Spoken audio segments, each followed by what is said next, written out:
Tonight, Iraqi forces are desperately trying to prevent another major city from falling into terrorists' hands. It's the pivotal city of Baquba, 37 miles from the capital.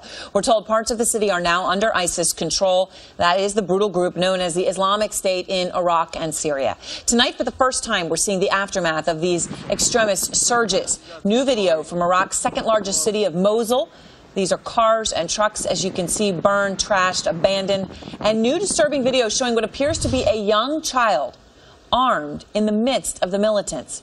Nick Robertson begins our coverage out front live in Baghdad tonight. And Nick, ISIS militants just 37 miles away from where you're standing. How concerned are people about whether ISIS is going to try to take Baghdad? I think the security forces here have been put on high alert. This is their they've got rings of defense around the city. Look, the reality is ISIS are not going to be able to take Baghdad. We've seen them move down from the north pretty quickly. Why were they able to do that? They're Sunni fighters. They're moving through Sunni areas. It's not just ISIS. It's Sunni tribesmen in Iraq that have risen up against the government. It's other rebel Sunni groups in the country fighting with ISIS. Now, where are they at the moment? Baquba, around in this province just north of Baghdad called Diyala province. In that province, you've got a lot of towns that are Sunni and Shia. That's where they're running into deeper problems, and that's where their fight is slowing down. Doesn't mean they can't win, but the security around Baghdad is tight. But what ISIS wants to do is to circle the city, cut the roads, take the airport, put pressure on the city, and even start shelling into the city. Look, it's not clear that they can even achieve that at this time. Taking the city, that's unlikely. Putting pressure on it, that's their goal, and they're still pushing towards achieving it. And is there...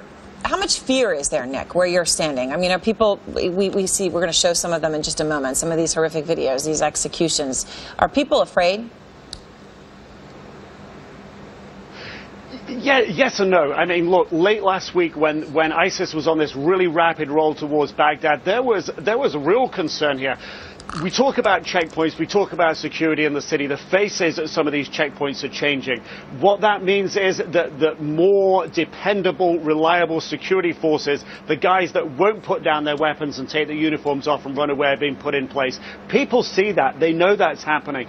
That said, in the last couple of days, there's a little bit more traffic out on the streets. People are realizing they're not about to be overrun at the moment.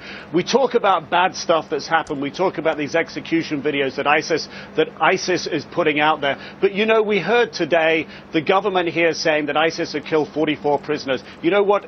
By the end of the day, we found out it was the Iraqi police that killed those prisoners in the jail because they were Sunni prisoners and ISIS wanted to free them. There's some barbaric stuff going on both sides here right now. All right, thank you very much, Nick, reporting live from Baghdad tonight.